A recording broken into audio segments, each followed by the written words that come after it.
আজ দক্ষিণ এশিয়ার রাজনীতিতে কোনো যুদ্ধ হয়নি, কোনো সীমান্তেও গোলাগুলি শুরু হয়নি, তবু ভারত বাংলাদেশ সম্পর্কে এক ধরনের অস্বস্তির শব্দ শুনতে পাওয়া যাচ্ছে। ঢাকার ভারতীয় ভিসা সেন্টার বন্ধ, দিল্লিতে বাংলাদেশের হাই কমিশনারকে তলব, তার আগে ঢাকায় তলব করা হয়েছিল ভারতীয় হাই কমিশনারকেও। এই ঘটনাগুলো আলাদা করে দেখলে ছোট মনে হতেই পারে, কিন্তু একসঙ্গে রাখলে বোঝা যায় দুই দেশের মধ্যে স্নায়ুর উপর চাপ ক্রমশ বাড়ছে। প্রিয় দর্শক, আজ প্রাসঙ্গিক প্রসঙ্গে আমরা উত্তেজনা নয় বরং এর ব্যাখ্যা খুঁজব, দোষারোপ নয় বরং বাস্তবতা খুঁজে আনার চেষ্টা করব আমরা দুজন।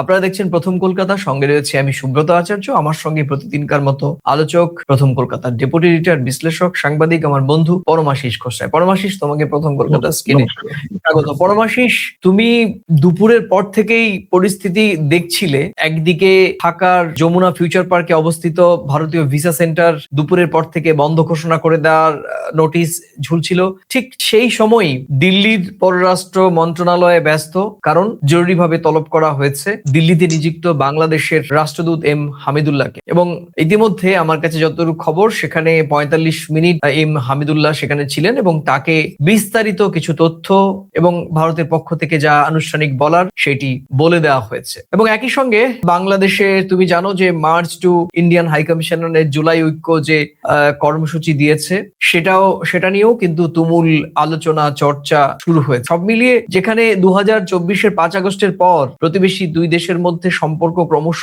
শীতল হতে শুরু করেছিল, সেখানে আজকের এই পরিস্থিতি তো আরো জমাটি বরফে পরিণত হবে বলে মনে হচ্ছে, মানে আশঙ্কা করছি আমি। তুমি কিভাবে দেখছো বিষয়টি? দেখো, এটা একটা সাবধানতা, কূটনৈতিক সাবধানতা আমি বলবো। এটা পররাষ্ট্র নীতিতে কিছু কূটনৈতিক শিষ্টাচার থাকে, সেই শিষ্টাচারের জায়গা থেকে, এটা একটা বাধ্যবাধকতার জায়গা থেকে, যাতে সম্পর্কের মধ্যে কোনো টানাপোড়েনের পরিস্থিতি না পড়ে, এটা একটা সতর্কতামূলক ব্যবস্থা নেওয়া বলে এটা আমার মনে হচ্ছে। কিন্তু এই জায়গায় আমি তোমাকে বলে রাখি যে আমাদের দু দেশেরই রাজনীতিকদের দায়িত্ব থাকবে এই সম্পর্ককে বাঁচিয়ে রাখা, টিকিয়ে রাখা, জিয়ে রাখা। ঐতিহাসিক সম্পর্ক, পারস্পরিক সম্পর্ক, ভৌগোলিক সম্পর্ক, সকলকে একটু সচেতন ভাবে কথা বলা উচিত। আমি এই প্রসঙ্গ টেনে বলবো যে দুদেশের রাজনীতিকদের সম্পর্কের ক্ষেত্রে কিন্তু সম্পর্ককে বাঁচিয়ে রাখা, রক্ষা করা, এটা আমাদের দুদেশের রাজনীতিকদের, রাষ্ট্রপ্রধানদের দায় বা দায়িত্বের মধ্যে পড়ে এবং নাগরিকদের মধ্যে দায়িত্ব বহন করি। এই কারণেই কিন্তু প্রথম কলকাতার আমাদের পলিসি, আমরা মানুষের অধিকার সম্পর্ক নিয়ে কথা বলি। আমি এই প্রসঙ্গে আমি উদ্ধৃতি দিতে চাই হাসনাত আব্দুল্লাহর একটি কথা। তিনি যে মন্তব্য করেছেন, অবশ্যই তিনি একটি রাজনৈতিক মঞ্চ থেকে তিনি বার্তা দিয়েছেন সে দেশের মানুষের কাছে, যে মিস্টার হামিদ যে আততায়ীরা যে গুলি করেছিল, তার যে সংকটাপন্ন অবস্থা, প্রথমে একটি হাসপাতালে নিয়ে যাওয়া হয়, বসুন্ধরার এভার কেয়ারে নিয়ে যাওয়া হয়, এখন থেকে বিদেশে নিয়ে যাওয়া হচ্ছে। পরম ঈশ্বরের কাছে আমরা ঈশ্বরের কাছে প্রার্থনা করব সে সুন্দরভাবে সুস্থ হয়ে আবার ঢাকার মাটিতে এসে তিনি যে রাজনৈতিক দল করে সে নেতৃত্ব দিক তার ছাত্র জনতাকে। কিন্তু আমাদের এখানে যে ভারত বিদ্বেষী মনোভাব যে কথা, এটা উভয় পক্ষকে, যেমন আসামের মুখ্যমন্ত্রীও এই প্রসঙ্গে তিনি বার্তা দিয়েছেন।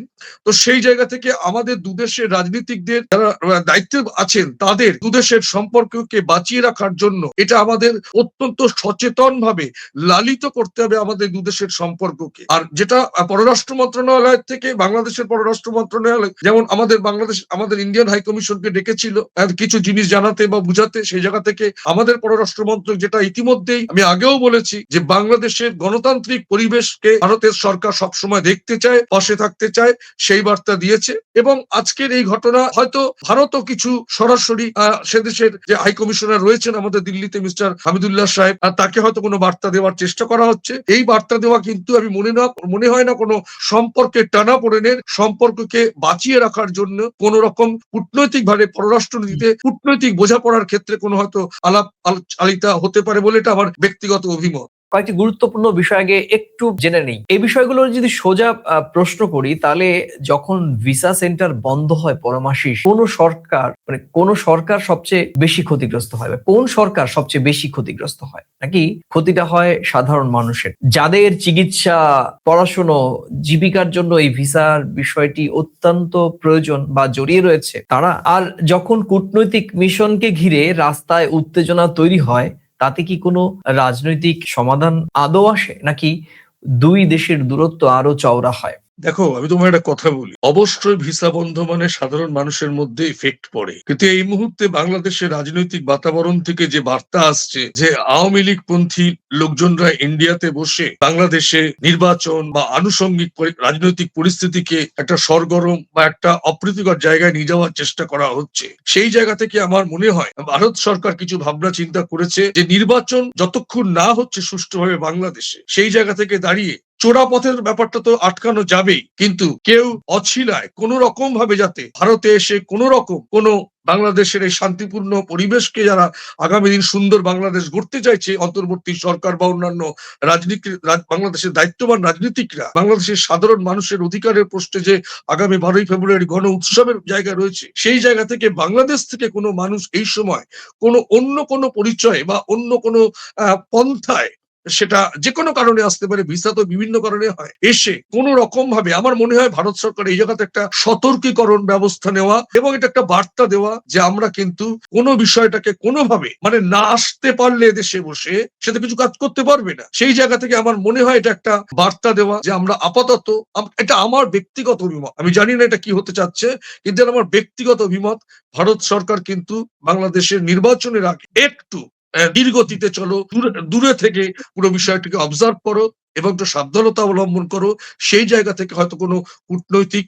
সিদ্ধান্ত নিতে যাচ্ছে বলে এটা আমার ব্যক্তিগত অভিমত। পরমাশিস, এই তলবের রাজনীতি এটা কি নিছকই কোনো আবেগ, নাকি এটা পারস্পরিক কূটনৈতিক বার্তা বা সংকেত? দেখো, কয়েকদিন আগের ঘটনা যদি আমরা মনে করি, বাংলাদেশ সরকার ঢাকায় নিযুক্ত ভারতীয় হাইকমিশনারকে ডেকে জানিয়েছিল যে ভারতে অবস্থানরত, তুমি যেটা বলছিলে, সাবেক ক্ষমতাচ্যুত প্রধানমন্ত্রী শেখ হাসিনার উত্তেজনাপূর্ণ মন্তব্য বাংলাদেশের ভেতরে অশান্তি তৈরি করছে এবং এই বিষয়টি ভারতের গুরুত্ব দিয়ে দেখা উচিত। এই বার্তাটি সে সময় প্রণয় ভার্মাকে দেয়া হয়েছিল। এই যে তলবটা ছিল পরিষ্কার, স্পষ্ট এবং কূটনৈতিকভাবে তা অত্যন্ত তাৎপর্যপূর্ণ, কিন্তু এরপর কি হলো? 2 দিনের মধ্যে দেখা গেল যে দিল্লিতে নিযুক্ত বাংলাদেশের হাই কমিশনারকে একই রকম ভাবে ডেকে পাঠানো হলো। এটা কি কোনো পাল্টাপাল্টি অবস্থান, নাকি এর মধ্যে একটা কূটনৈতিক বার্তা বা দুটো দেশের কূটনৈতিক একটা ব্যালেন্সের কূটনীতি তারা খেলছেন আর কি? বিষয়টা আমার মনে হয় যে দেখো, একটা জিনিস শোনার পরে, একটা জিনিস জানার পর একটা বিবৃতি দিয়ে দেওয়া সরকারের তরফ থেকে একরকম, আর সরকার যতটা বিবৃতি দেওয়া যায়, বিবৃতিটা অনেক সময় সাংবাদিক সম্মেলনে দেওয়া হয় বা এমনি প্রোটোকলে একটা প্রেস রিলিজ বা বিজ্ঞপ্তি করে দিয়ে দেওয়া হয়। কিছু জিনিসটা যেটা আমরা সকলে জানতে পারি না, নিজেদের কিছু মানে যেটা ঢাকা থাকে, গোপনে থাকে, সেরকম কোন সিদ্ধান্ত এরকম হাই কমিশনের মাধ্যমে জানানো হয়, যেটা সহজে সবার সামনে আসে না। আর যারা আমরা বাইরে থেকে দেখি, তারা আমরা একটু গাম্ভীর্যভাবে একটু হাইট করে বিষয়টাকে বলার চেষ্টা করি, তলব, ডেকে পাঠানো, এটা নিয়ে আমরা আলাপ আলোচনায় আসি এবং মনে হয় একটা সরগরম পরিস্থিতি, এগুলো একটা কূটনৈতিক পরিবেশনা বা পরিচালনা বলতে পারো। আমার মনে হয় কি পরমাশিস, এই যে আজকে যে ঢাকার হাই কমিশনারকে দিল্লিতে ডেকে পাঠানো হলো, এই বার্তাটি আসলে সমানভাবে গুরুত্বপূর্ণ হয়ে দেখতে, কারণ ভারত এখানে বোঝাতে চাইছে যে বাংলাদেশের অভ্যন্তরীণ রাজনৈতিক অস্থিরতার দায় একতরফা হবে দিল্লির ঘাড়ে চাপানো ঠিক, কথাবার্তা চলুক কিন্তু ভারসাম্যের সঙ্গে। এবং তুমি যেটা বললে যে হাসনাত আব্দুল্লাহ বা অনেকেই, তুমি এটা জানো, বাংলাদেশে কোটান কোটা একটা প্রচলিত বক্তব্য রয়েছে এবং আমরা যেহেতু ভারত বাংলাদেশ নিয়ে কন্টেন্ট প্ল্যান করি, বানাই, আমরা রোজ আমাদের অনেক দর্শকরাই আমাদেরকে বলে যে বাংলাদেশে অভ্যন্তরে যত বেশি ভারত বিরোধিতা তত বেশি বাংলাদেশ প্রেমী। এটা কি কোনো কথা হতে পারে? এটা নিয়ে বিতর্ক চলতে পারে, কিন্তু এই বিরোধিতা হোক যৌক্তিক, কিন্তু সেটা বিদ্বেষে এবং সেটা উস্কানিমূলক কোনো শব্দে যাতে না আমরা সঞ্চারিত হই, এক্ষেত্রে কিন্তু পারস্পরিক প্রবল সংকট তৈরি হওয়ার আশঙ্কা থাকে কূটনৈতিক স্তরে কিংবা রাজনৈতিক স্তরে। তুমি যেটা শুরু থেকেই বলেছো যে আমাদের দুই দেশের রাজনীতিকদেরই দায়িত্বশীল যারা রয়েছেন, আমাদের এই দিকের আমাদের আসামের মুখ্যমন্ত্রী, তিনিও কিন্তু বহু ক্ষেত্রে আমরা দেখি যে উনিও বেফাস মন্তব্য করেন। অনেক ক্ষেত্রে দেখেছি যে উনি বেফাস মন্তব্য করেন এবং তিনি একটি ধর্মের বিরুদ্ধে, একটি দেশের বিরুদ্ধে তার মন্তব্য, কিন্তু এই আবার একটি পাল্টা মন্তব্য বা পাল্টা রিয়াকশন করার জন্য কিন্তু আগুনে যে ঘি ঢালা আর কি, সেরকম কাজ হয়। তো এইটা তো এই মুহূর্তে কাম্য নয়, কারণ 2024-এর 5 আগস্টের পর থেকে এমনি এই প্রতিবেশী দুটো দেশ পারস্পরিকভাবে আস্থার সংকটে ভুগছে। পারস্পরিক দুটো দেশ তাদের এই ভিসা কার্যক্রম যেহেতু অনেকটা স্তীমিত রয়েছে, ব্যবসা বাণিজ্যের ক্ষেত্রে যদিও সরকারিভাবে বলা হচ্ছে যে আগের তুলনায় ব্যবসা বাণিজ্য বাড়ছে, কিন্তু হয়তো সামগ্রিকভাবে সেই ছবিটা না হলেও কিছু কিছু ক্ষেত্রে হয়তো ব্যবসা বাণিজ্য আগের থেকে অনেকটা কমেছে, কিংবা সেই নির্দিষ্ট সেক্টরগুলোতে ব্যবসা বাণিজ্য একদম বন্ধই রয়েছে। তার উপর সবচেয়ে বড় কথা পরমাশিস, এই প্রশ্নটা তোমাকে করতেই ইচ্ছে করছে, রাত পোহালেই বাংলাদেশের জাতীয় ত্রয়োদশ সংসদ নির্বাচন, ঠিক তার আগে এইভাবে ঢাকা দিল্লি বা দিল্লি ঢাকার মধ্যে এই উত্তেজনাপূর্ণ সম্পর্ক বা কিছুটা উস্কে দেওয়ার পেছনে কি ঘোলা জলে কেউ মাছ শিকার করতে চাইছেন, যে নির্বাচন ভণ্ডুল বা ভারতকে একটু উস্কে দিয়ে ভারত একটু রিয়াক্টিভ মুডে চলে গেলে ভারতের বিরুদ্ধে আরো একটা জনমত তৈরি হবে, এবং ওই বাংলাদেশের অভ্যন্তরীণ কোট আনকোট ভাষা যে যত বেশি ভারত বিদ্বেষী তত বেশি বাংলাদেশ প্রেমী, এইটাকে ভোটের বাজারে জাস্টিফাই করার কি কোনো একটা পরিকল্পনা কেউ কেউ বা কতিপয় কোনো রাজনৈতিক দল বা তরুণ নেতাদের কেউ কেউ সেটা কি করতে শুরু করেছেন? এই ক্ষেত্রে বলতেই হচ্ছে যে তুমি জানো যে গতকালকে আমাদের প্রধানমন্ত্রী নরেন্দ্র মোদী যে একটি ফেসবুক তার সামাজিক যোগাযোগ মাধ্যমে একটি টুইট করেছেন, কারণ আমি অনেকটা ঠোঁট কাটা গোছের, তো কারণ আমি কোনো কিছু রাগ ঝাগ নিয়ে কথা বলি না। আমি আগেই বলেছি যে আমি যেরকম আগের ক্ষমতাচ্যুত শেখ হাসিনা সরকারের সমালোচনা করি এবং তার ভালো কাজও প্রচুর সংখ্যক প্রথম কলকাতায় গেছে, একই রকম ভাবে এই ডক্টর ইউনূসের যে সরকার বাংলাদেশের সুশাসন প্রতিষ্ঠার চেষ্টা, সংস্কার, বিচার এবং নির্বাচনের যে চেষ্টা, সে বিষয়ে অনেক ইতিবাচক দিকের আমরা ভালোভাবে তুলে ধরেছি। আবার বহু ক্ষেত্রে ধর্মীয় সংখ্যালঘুদের নির্যাতনের বিষয়ে এবং আইন শৃঙ্খলার বিষয়ে আমরা তুমুল সমালোচনা করেছি। এক্ষেত্রে পরিষ্কারভাবে যেটা বলতে যাচ্ছি যে এই বিজয় দিবস নিয়ে বাংলাদেশের একটি মহল যেভাবে একটি হাইপ তোলার চেষ্টা করেছে যে বিজয় দিবস ভারত বাংলাদেশকে কেন অন্তর্ভুক্ত করেনি, এখানে পরিষ্কার করে আমার মনে হয় পরমাশিস তুমিও এটা জানো যে এই যুদ্ধ ভারত এবং পাকিস্তানের সঙ্গে সম্মুখ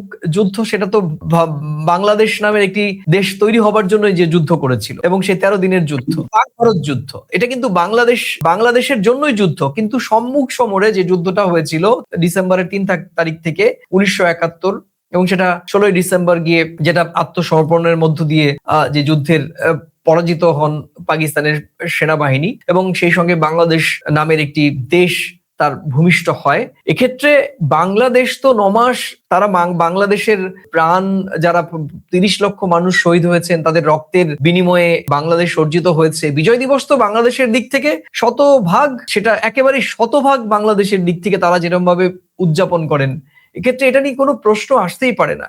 কিন্তু আবার একই রকম ভাবে একজন ভারতীয় হিসেবে, ভারতের প্রধানমন্ত্রী হিসেবে এই বিজয়টা যদি নয়, এই বিজয়টা ভারতের দিক থেকে বিজয় দিবস বলা হয়, তবে ভারতের প্রধানমন্ত্রী হিসেবে সমালোচনা কেন তাকে শুনতে হচ্ছে?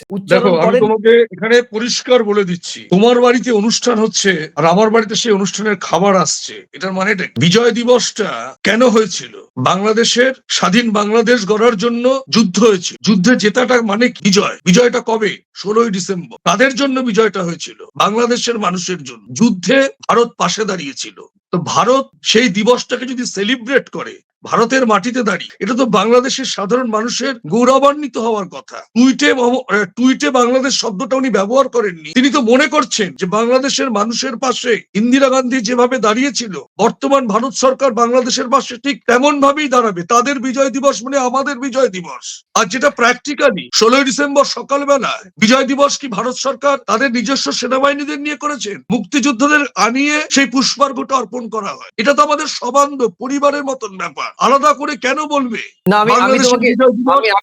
আমি তোমাকে পরমাশিস একটু যোগ করছি। ভারত কলকাতায় যে পূর্বাঞ্চলীয় আমাদের ইস্টার্ন কমান্ড থেকে যেটি হয়, সেটি বিজয় উৎসব এবং বিজয় উৎসব, সেই বিজয় দিবসের উৎসবে বাংলাদেশেরও বিজয় দিবসের অনুষ্ঠানে এটা ভাইস ভার্সা। এখানে যেমন মুক্তিযোদ্ধা এবং প্রাক্তন সেনা কর্মকর্তা, বর্তমান সেনা কর্মকর্তারা আসেন, ঠিক একই রকম ভাবে এবার যেমন কয়েকজন সেনা কর্মকর্তা বর্তমান, প্রাক্তন, সাবেক এবং কয়েকজন মুক্তিযোদ্ধা পরিবারের সহ 20 সদস্যের একটি প্রতিনিধি দল কলকাতায় ছিলেন। ঠিক একই রকম ভাবে ভারতের বর্তমান এবং অবসরপ্রাপ্ত এবং ভারতের দিক থেকে সিভিল সোসাইটির একটি প্রতিনিধি দল একই রকম ভাবে ঢাকাতে যান। এটা ভাইস ভার্সা, পারস্পরিক ভাবে এটা হয়। কিন্তু বিষয়টি আমার মনে হয় তোমার বক্তব্যের সঙ্গে আমি একটু জুড়ে দিতে চাই। অবশ্যই এটি যৌথ বিজয়, যৌথ, অবশ্যই একই দিনে হয়েছে। আমি তোমার সঙ্গে বলছি। আবার একই সঙ্গে ডিপ্লোম্যাটস কূটনীতির রাষ্ট্রের একটি ভাষা থাকে। প্রধানমন্ত্রী যদি কোনো কারণে বাংলাদেশের নামটি উচ্চ রাখেন, তবু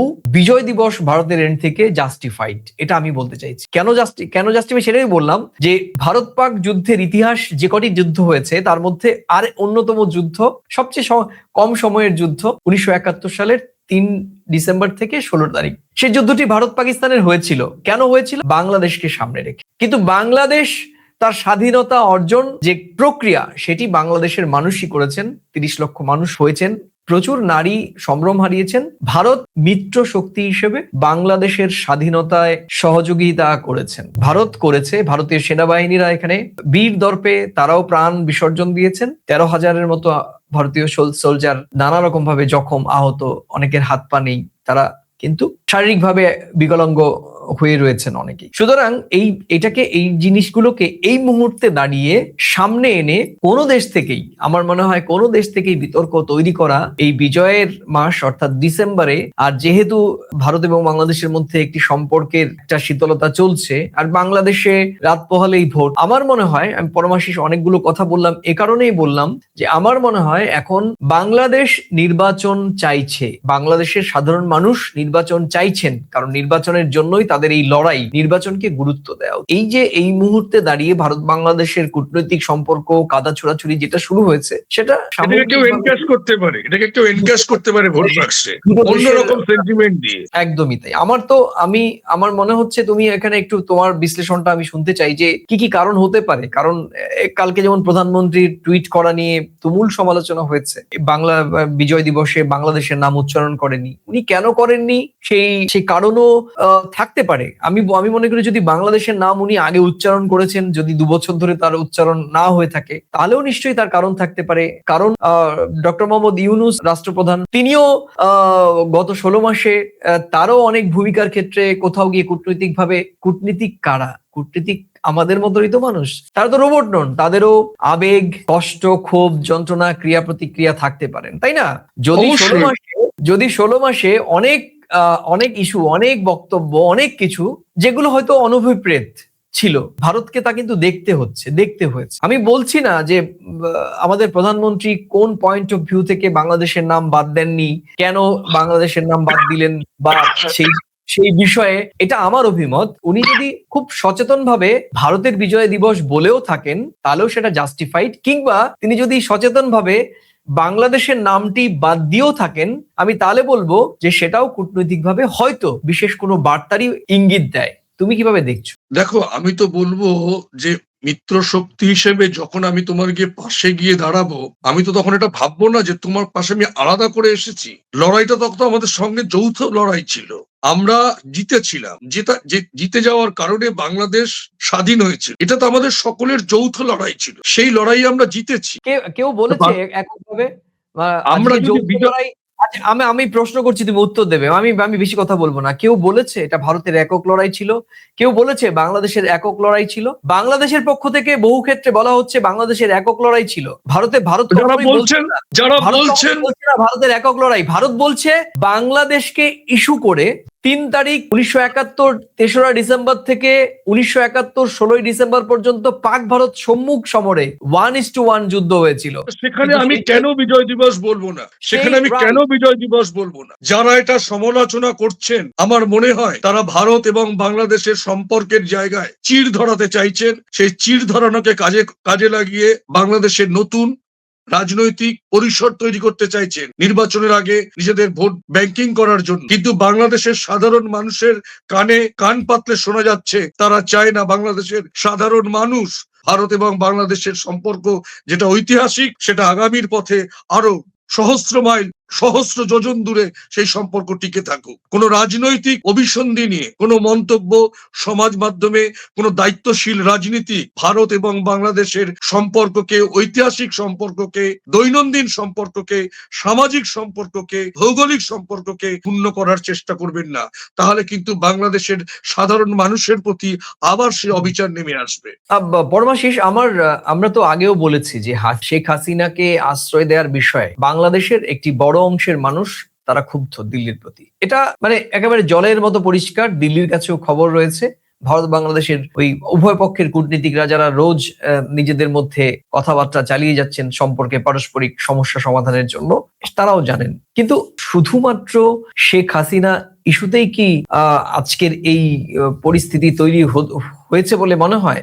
দেখো, শেখ হাসিনার বিষয়টি আমি আগেই বললাম যে এটা প্রাসঙ্গিক, বাংলাদেশের একটি বড় অংশের মানুষের কাছে প্রশ্ন, এটা অস্বীকার করার কোনো জায়গা নেই। বাংলাদেশের অস্বীকার করার কোনো জায়গা নেই, এই খুব বাস্তব, এটা আমরা সকলেই বুঝি। কিন্তু কূটনীতির বাস্তবতাও বোঝা সকলের প্রয়োজন। একজন সাবেক প্রধানমন্ত্রী যখন রাজনৈতিকভাবে অস্থিরতায় দেশ ছাড়েন কিংবা তাকে পালাতে বাধ্য হয়, তখন যে দেশই তাকে আশ্রয় দিন বা তাহলে সেই দেশে তাকে ন্যূনতম নিরাপত্তা তাকে নিশ্চিত করবে। আজকে যদি তর্কের খাতিরে ধরে নিই, আজকে যদি শেখ হাসিনা মার্কিন যুক্তরাষ্ট্রে কিংবা মধ্যপ্রাচ্যে কিংবা আমাদের ইউরোপীয় ইউনিয়নের কোনো দেশে আজকে যদি বা রাশিয়াতে আশ্রয় নিতেন, তাহলে সেই দেশগুলো কি শেখ হাসিনাকে বাংলাদেশের কাছে তুলে দিত বা কোনো তুলে দেন? বা অতীতে বাংলাদেশের প্রচুর রাজনৈতিক শরণার্থীরা মার্কিন যুক্তরাষ্ট্রে বা ইউরোপীয় ইউনিয়নের দেশগুলোতে গিয়ে তারা রাজনৈতিকভাবে আশ্রয় নিয়েছেন, কোথাও থেকে তো তাদেরকে ফিরিয়ে দেওয়া হয়নি। তো তাহলে যদি দিল্লি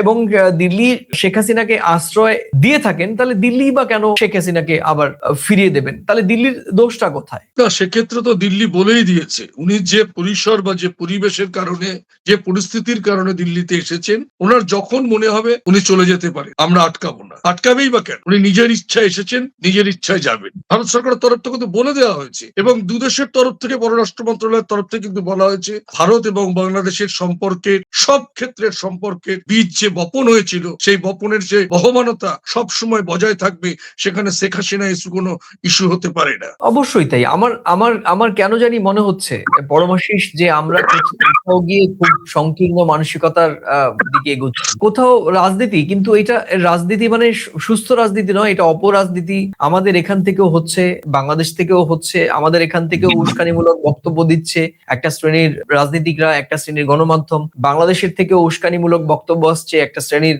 রাজনীতিকরাও দিচ্ছেন এবং সেখানকার একটা শ্রেণীর গণমাধ্যমও দিচ্ছেন। কিন্তু এতে আখেরে কি সত্যিকার অর্থে যে সমাধান, যে সমস্যা হয়েছে, সে যে সমস্যা নিয়ে আমরা কথা বলছি, সেই সমস্যার সমাধান করা সম্ভব? প্রিয় দর্শক, আপনারা দেখছেন প্রথম কলকাতায় আমি সুব্রত এবং আমার সঙ্গে প্রতিদিনকার মতো পরমাশিস ঘোষ রায়। আপনাদের এর আগেও বলেছি, আজকেও বলবো যে আপনারা আজকের আলোচনার কোন অংশের সঙ্গে সহমত বা ভিন্নমত সেটি নিয়মিত প্রতিদিনকার মতো আপনারাও মন্তব্যের কলামে লিখে জানাতে পারেন। এই ভিডিওটি ভালো লাগলে নিজেদের মাঝে ছড়িয়ে দেবেন এবং এই চ্যানেলে আজকে নতুন এলে অবশ্যই পুরনো ভিডিও দেখে ভালো লাগলে সাবস্ক্রাইব করবেন। আমরা একই সঙ্গে প্রাসঙ্গিক প্রসঙ্গ ইউটিউব এবং ফেসবুকেও আপলোড করি, দেখার আমন্ত্রণ রইল। প্রিয় দর্শক, আপনারা জানি অনেকেই আমাদের যারা নিয়মিত দর্শক, অনেকেই আজকে আমাদের এই আলোচনার সঙ্গে আলোচনার শুনে আপনাদের মনের ক্ষোভ, বিদ্বেষ বা আক্রোশ আপনারা লিখে জানাবেন, সেটা লিখে জানান। কিন্তু আপনারা দিন শেষে আপনাদের কাছে একটা প্রশ্নের উত্তর চাইবো, ভেবে আপনারা সেই প্রশ্নের উত্তর দেবেন। আপনারা এই যেভাবে চলছে সেইভাবে কি যে চলমান সংকট, সেই সংকট সমাধান করতে পারবেন? এই পারস্পরিক কাদা ছোড়াছুড়ি, পারস্পরিক বিদ্বেষমূলক কথাবার্তা, এই উস্কানিমূলক কথাবার্তা বলে কি সমস্যার সমাধান হবে, না এই সংকট আরো ঘনীভূত হবে? দিন শেষে এই সংকটে কিন্তু ভারত বাংলাদেশের সাধারণ মানুষরাই ভুক্তভোগী হবে। আপনি কি সেখান থেকে বাঁচতে পারবেন? এই প্রশ্ন রেখে আলোচনার শেষ পর্বে যাচ্ছি। পরমাশিস, দেখো সামনে ত্রয়োদশ জাতীয় নির্বাচন। এই সময়ে যদি ভারতকে কেন্দ্র করে অতি মাত্রায় হুমকি, ভারতের নিরাপত্তা নিয়ে উস্কানিমূলক বক্তব্য, কূটনৈতিক মিশনকে ঘিরে চাপের রাজনীতি, এই সবকিছু যদি বেড়ে যায় না, তাহলে সম্পর্কের মধ্যে ফাটল কিন্তু আরো চওড়া হবে। 2024-এর 5 আগস্টের পর ভারত বাংলাদেশের সম্পর্ক এমনিতেই নানা রকম প্রশ্নে বিদ্ধ। 16 মাসের কিছুটা স্থিতি এসেছে বইকি, এখন এই মুহূর্তে উত্তেজনা বাড়লে সেই স্থিতি আবার নড়বড়ে হয়ে যাবে। ফলে পরিস্থিতি সামাল দিতে গেলে আমাদের এখন দুই দেশের কূটনৈতিক, দুই দেশের সাধারণ মানুষ এবং দুই দেশের গণমাধ্যমের একটি বড় অংশকে মুখে লাগাম দিতে হবে। তুমি কি সহমত? একদমই, শুধু লাগাম দিতে হবে না, বাংলাদেশের সত্যিকারের গণতান্ত্রিক পরিবেশ বাঁচাতে গেলে, রক্ষা করতে গেলে অকারণে কোনো বৈরিতা, অকারণে কোনো বায়াস্ট মূলক কথা বলে হয়তো কৌশলগতভাবে কোনো রাজনীতিকরা এটা করতে পারেন নিজেদের স্বার্থ চরিতার্থ করার জন্য, কিন্তু সেই স্বার্থ চরিতার্থ করতে গিয়ে ভারত বাংলাদেশের মধ্যে একটা বৈরিতার আবহাওয়া তুলে সেটা রাজনৈতিকভাবে চরিতার্থ করে বাংলাদেশের সাধারণ মানুষের গণতান্ত্রিক অধিকারকে খর্ব করা আবেগকে এক্সপ্লয়েট করা আমার মনে হয় সমীচীন হবে না। সেই জায়গা থেকে নদীর জল যেমন ভাবে গড়াচ্ছে তেমন ভাবে গড়াতে দিন। বাংলাদেশের মানুষ সেই নদীর জলে সঠিকভাবে স্নাত হয়ে তারা তাদের অধিকারকে প্রয়োগ করুক আগামী 12ই ফেব্রুয়ারিতে। সেই আশাবাদ ব্যক্ত করছি প্রথম কলকাতার তরফ থেকে। দুদেশের মানুষের একটা জিনিস জানতে হবে, গোটা পৃথিবীতে বিভিন্ন সময় এখন দেখা যাচ্ছে ধর্মের নামে রাজনীতি। পশ্চিমবঙ্গের একটা কথা আছে, ধর্ম যার যার উৎসব সবার। পশ্চিমবঙ্গের তদানীন্তন এই মুহূর্তে যিনি রাজনৈতিক দল তৃণমূল কংগ্রেসের একটা স্লোগান, কিন্তু এটা সত্যিকারের স্লোগান হওয়া উচিত। গোটা পৃথিবীতে বিভিন্ন ধর্মাবলম্বী মানুষ বসবাস করেন, আমরা সকলে পৃথিবীর নাগরিক। সে গোটা পৃথিবীর গণতান্ত্রিক পরিবেশ ফিরিয়ে যেমন ভাবে আনা উচিত, ঠিক বাংলাদেশের মাটিতে দাঁড়িয়েও কোনো ধর্ম না দেখে, কোনো বৈরিতা না রেখে বাংলাদেশের সাধারণ মানুষ যেটা চাইছে সেটাকে গুরুত্ব দিয়ে, সেটাকে সম্মান জানিয়ে উৎসবে সবাই সামিল হন। রাজনীতিকরা, কূটনীতিকরা, দুদেশের আপনাদের দেশের রাষ্ট্রনায়করা সেটাকে সচেতন ভাবে করবে। আর আমাদের দেশের তরফে জানিয়ে দেওয়া হয়েছে ইতিমধ্যেই, বাংলাদেশের গণতান্ত্রিক পরিবেশের পাশে থাকবে ভারত সরকার সব সময়। শুধু জানিয়ে দেওয়া নয়, সেটা কিন্তু দৃশ্যমান থাকতে হবে। শুধু কূটনৈতিক ভাষায় দুই দেশকে জানিয়ে দিল আমরা করব, যেমন এই মুহূর্তে ঢাকায় ভারতীয় দূতাবাসের পক্ষ থেকে যে উদ্বেগ, আশঙ্কা, নিরাপত্তার সংশয়জনিত কারণ দেখানো হচ্ছে, সেটা যেমন সরকারকে নিশ্চিত করতে হবে। এবং একই সঙ্গে 2024-এর 5 আগস্টের পর যখন ত্রিপুরায় বাংলাদেশের উপ হাই কমিশন বা কনসুলেট অফিস যেরকম ভাবে ভাঙচুর করা হয়েছে, সেখানেও ভারতের আমাদের দেশের নিরাপত্তা ব্যবস্থা কোথাও গিয়ে প্রশ্ন চিহ্ন মধ্যে পড়ে। না, সে তো নিশ্চয়ই মুখে বললে হবে না, কার্যকারিতাতেও দেখাতে হবে। সেটাও আমি আমার দেশের সরকারের কাছে আমি সেটা আবেদন রাখি। একদমই তাই। আমরা মনে করি যে এই আমরা যেখানে আমি আর তুমি আমাদের স্ক্রিন শেয়ার করছি, আমরা নিশ্চয়ই আমাদের দেশের নাগরিক, আমাদের কাছে ভারত অবশ্যই আগে থাকবে এবং সেটা যৌক্তিকভাবে অবশ্যই আমরা চেষ্টা করব নিজেদের দিক থেকে যৌক্তিকভাবে তুলে ধরার জন্য। কিন্তু এর বাইরেও যখন আমরা দেখব যে সামগ্রিকভাবে এই দেশ আমাদের দেশের স্বার্থের জন্যই বাংলাদেশের সঙ্গে আমাদের বন্ধুত্ব রাখা, সুসম্পর্ক রাখা জরুরি, সেক্ষেত্রে তো অবশ্যই আমরা সুর আরো চওড়া করে বলবো যে আমরা প্রতিবেশী দুটো দেশের সঙ্গে কাঁধে কাঁধ মিলিয়ে চলতে চাই। এবং অবশ্যই বাংলাদেশের দিক থেকে অনেক অভিযোগ রয়েছে, ন্যায্য নদীর জল তারা পাচ্ছে না, তাদের দীর্ঘদিনের দাবি বাংলাদেশে অভ্যন্তরে রাজনীতিতে ভারতের হস্তক্ষেপ, দীর্ঘদিনের দাবি। আওয়ামী লীগকে তারা আশ্রয় প্রশ্রয় দিয়েছে ভারতের অভ্যন্তরে, এবং বাংলাদেশের এখন একটি বড় অংশের দাবি যে আজকে দিল্লিতে আশ্রিত আওয়ামী লীগের শীর্ষ পর্যায়ে নেতা নেত্রীর কারণেই বাংলাদেশের অস্থির অবস্থা তৈরি হয়েছে। আমি বলবো শুধু আলোচনার জন্যই নয়, আমাদের এই আলোচনা যারা দেখবেন, নীতি নির্ধারক, দুই দেশের নীতি নির্ধারকরা যারা দেখছেন, আমাদের আজকের আলোচনার মোরাল অফ দি স্টোরি যেটা যদি মনে হয়, আমরা আবারও আপনাদেরকে বুঝতে অসুবিধা হলে পরিষ্কার করে বলে দিচ্ছি, ভারত এবং বাংলাদেশের সুসম্পর্কের ক্ষেত্রে যদি কোথাও কারোর রাজনৈতিক স্বার্থ জলাঞ্জলি দিতে হয় তাহলে সেটাও কিন্তু করতে হবে। নইলে কিন্তু ভারত এবং বাংলাদেশের এই প্রতিবেশী দুটো দেশের মানুষের মধ্যে যে বিদ্বেষের আগুন, যে বিদ্বেষের মনোভাব তৈরি হয়েছে, তা কিন্তু একসময় স্ফুলিঙ্গের মতো, একেবারে দাবানলের মতো ছড়িয়ে পড়বে। তখন কিন্তু আমার মনে হয় যে তখন এই সংকট হয়তো নিয়ন্ত্রণ করতে এই দুদেশই ব্যর্থ হবে। আমি এই আশঙ্কাই করছি, এবং আশঙ্কার সঙ্গে সঙ্গে আমার এটা স্থির বিশ্বাস যে ভারত এবং বাংলাদেশের আজকে প্রায় 6 দশকের সম্পর্ক, যদি আমরা 1971 সাল থেকে ধরি, তার আগে 1947 থেকে যদি আমরা দেশভাগ, তার আগে যদি আমাদের এই ভূভারতের চিত্র ধরি, সেক্ষেত্রেও ভারতের সঙ্গে পূর্ব পাকিস্তান বা তারপর পূর্ব পাকিস্তানে পূর্ব বাংলা এবং পরবর্তীতে 1971 এবং তারপর চড়াই উচ্চাই দিয়ে সম্পর্ক, আমাদের সম্পর্কে কখনো কখনো ডিমে তালে চলেছে, আবার কখনো গতিশীল হয়েছে জাপানি ট্রেনের মতো। আবার আমরা দেখেছি সম্পর্কের প্রচুর উষ্ণতা, আবার দেখেছি শীতলতা, বরফ জমা শীতলতা এখন যেমন চলছে, একসময় উষ্ণতাও থাকবে। আমি অনেক কথা দীর্ঘ করছি, এই কারণে আমাদের দর্শকদের আমরা বোঝানোর চেষ্টা করছি, প্রিয় দর্শক, বারবার বলছি, সব দোষ কিন্তু সকলেরই কম বেশি থাকবে। আমার মনে আছে গতকালকে বাংলাদেশ থেকে আসা একজন প্রাক্তন সেনাপ্রধান কলকাতার একটি অনুষ্ঠানে সেখানে ছিলাম, উনি বলছিলেন যে এক হাতে তালি বাজে না, দুই হাতেই তালি বাজে, এবং এই যে আজকে ভারত বাংলাদেশের সম্পর্ক, এই সম্পর্কের এই যে শীতলতা, তা দুই দেশের জন্যই হয়েছে। অর্থাৎ শুধু ভারতের দিক থেকে যে অভিযোগ করা হয়েছিল, সেই ভারতের দিক থেকে ভারত শুধু একা অভিযোগ অভিযুক্ত ছিল। এখন কিন্তু বাংলাদেশের প্রাক্তন সেনা কর্মকর্তারা নিজেরা বলছেন যে এক হাতে হয়নি দুই হাত, অর্থাৎ এই যে পরিস্থিতি দুই দেশই কিন্তু কেউ কম কেউ বেশি দায়ী, এবং আজকে দুই দেশকেই এই ক্ষতচিহ্নে মলম লাগিয়ে আবার আগের মতো ভালো শরীর তৈরি করতে হবে। আমি শুধু শেষ করব পরমাশিস, যে ভারত বাংলাদেশ দুটো স্বাধীন রাষ্ট্র, কিন্তু আজকের পৃথিবী এককভাবে চলার কোনো জায়গা নেই। বাণিজ্য, অর্থনীতি, নিরাপত্তা, মানুষের যোগাযোগ সবকিছুতেই পারস্পরিক নির্ভরশীলতা থাকে। অতীত থেকে আমাদের সকলকে শিখতে হবে, বর্তমানকে দেখতে হবে খোলা চোখে, যেটা বারবার আমি বলি, আমরা বলে আসছি। কারণ সম্পর্ক নষ্ট হলে সরকারের আগে ভোগান্তিতে পড়তে হবে আমাদের মতো দুই দেশের সাধারণ মানুষকেই। এই মুহূর্তে সংযম, সংলাপ আর কূটনীতি দুই দেশের সবচেয়ে বড় স্বার্থ।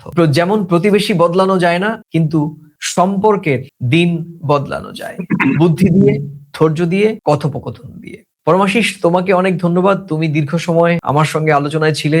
তোমার গলায় একটু ঠান্ডা জনিত সমস্যা নিয়েও তুমি দর্শকদের সামনে আজকে তোমার প্রতিদিনকার মতো যেরকম ভাবে তুমি সাবলীল ভাষায় বলো, আজকে কণ্ঠে একটু আমরা বুঝতে পেরেছি যে কণ্ঠ একটু সমস্যা করছে। এই সমস্যা নিয়ে যে তুমি আমাদের প্রিয় দর্শকদের সামনে তুমি তোমার মূল্যবান মন্তব্য রেখেছো, তার জন্য তোমার প্রতি গভীর কৃতজ্ঞতা। তুমি সুস্থ হয়ে ওঠো। প্রিয় দর্শক, আজ এ পর্যন্তই। আবার দেখা হবে নতুন কোনো বিষয় নিয়ে। ততক্ষণ ভালো থাকুন, সুস্থ থাকুন এবং সবাই নিরাপদে থাকুন। নমস্কার। নমস্কার।